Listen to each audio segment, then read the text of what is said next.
What's going on, you guys? It's Sinnoh Arc 6, and we are back. So, in this episode, I want to tell you guys how I got into anime. So, a lot of guys probably got into anime the same way, hardcore, but let me bring it all the way back. I was about maybe in second or third grade, and my teacher had an older son who was big in anime. So, she had these like Record of Lodoss War posters and different posters like Rama One Half and a couple other things. And we would take them when we would draw, and I was like, wow, this art style is really different. At the time, I really didn't know it was anime. So we would draw these, and I would draw like Dragon Ball Z pictures and shit with like we would print out from like the library or our buddies would bring in and things like that. The first movie I watched was like The Tree of Might, and there was The World's Strongest, but still at that point, I still didn't realize what anime was, and I really still wasn't into it hardcore. I just hadn't been introduced to it. And then Toonami came, and there was like Gundam Wing, Outlaw Star, Rurouni Kenshin, certain things like that. And I would watch those, but that still really wasn't what got me into anime. Like, it was like, these are different cartoons. These are cool. I like these certain cartoons. I still associated them as cartoons. So I really didn't realize like that was anime, and that was something totally different at the time. So fast forward a couple years. So before that, I was living in Massachusetts. When I moved to New York at about 11, 12 years old, I met a couple friends, people that I'm still close to this day, that I actually consider family. It was one of my close friends, Brandon. I went to his house, and he was like, "Hey, you watch anime?" And I'm like, "Anime? What's that? I don't get it. Cartoons? Animation? Like, what's the deal?" And he was like, "Oh, I'm about to put you on." And he gave me 3 or 4 DVDs. One was Blackjack, the other was Wrath of the Ninja, Ghost in the Shell, and Devilman Armor, the third OVA. So those were the 4 first real anime like movies, OVAs, whatever you want to call them, that I really got into.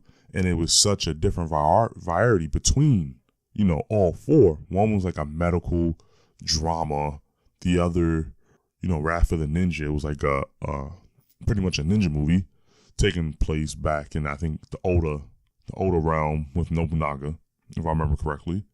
Devilman, it was like, a real violent anime, which at 12 I wasn't expecting, so that kind of freaked me out.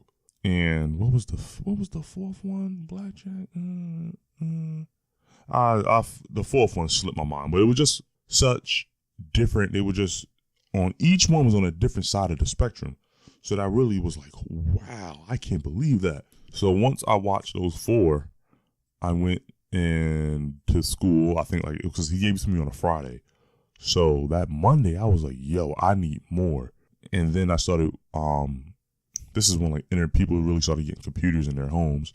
So he told me about a website called Bench Comics. So I jumped on Bench Comics, and I saw movies like Red Hawk, Mad Bull 34, which is like a very violent series, Violence Jack.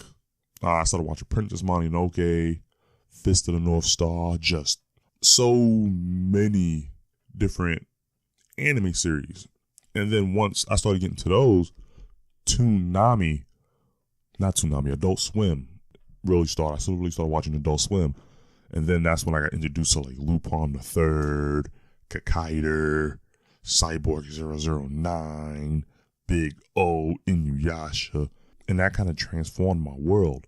And then me watching those, there was a couple series I watched, like Air Gear and Tengo Tenge, where the series just randomly dropped off. Like, it didn't continue on, and it just ended abruptly.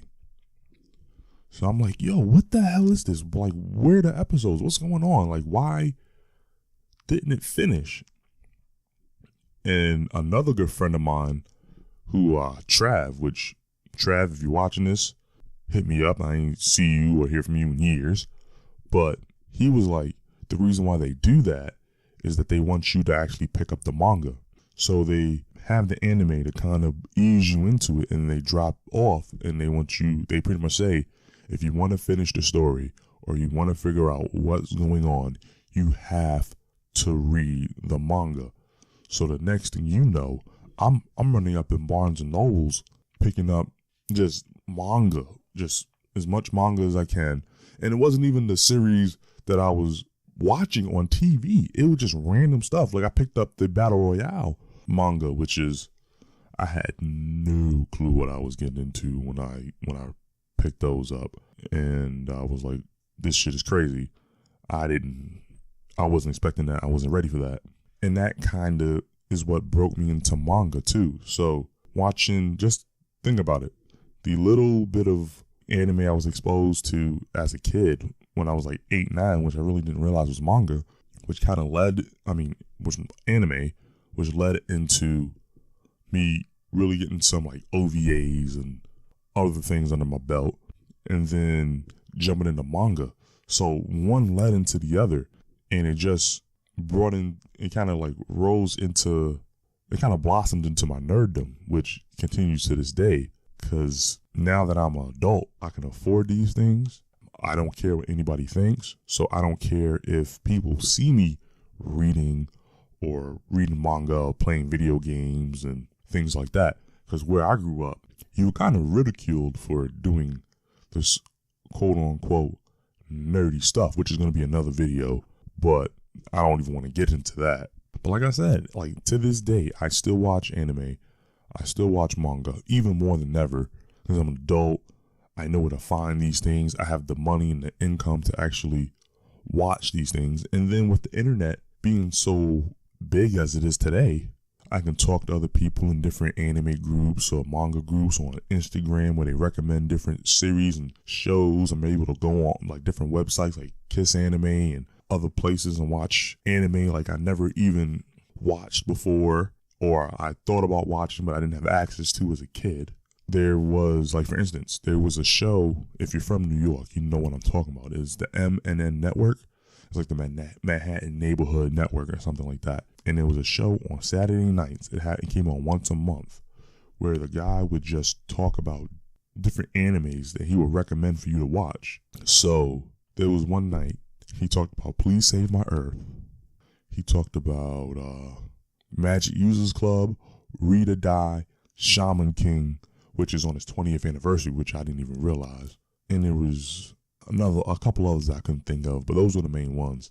And I never had access to those series. Now that I'm an adult, recently I just watched Please Save My Earth.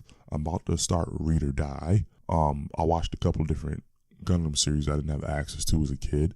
And it's amazing, man. It's amazing that we can watch these things and we can be recommended different anime series or OVAs that you might have thought about getting into, but you just didn't have the resources to actually watch them as a kid. But what are some of your favorite anime series, and what got you into watching anime or reading manga, whichever one? I really want you guys to get in the comments and let me know which ones that you like and how you got into it. But that's all for today. This is Sinister Arc 6, and I'm out. Peace.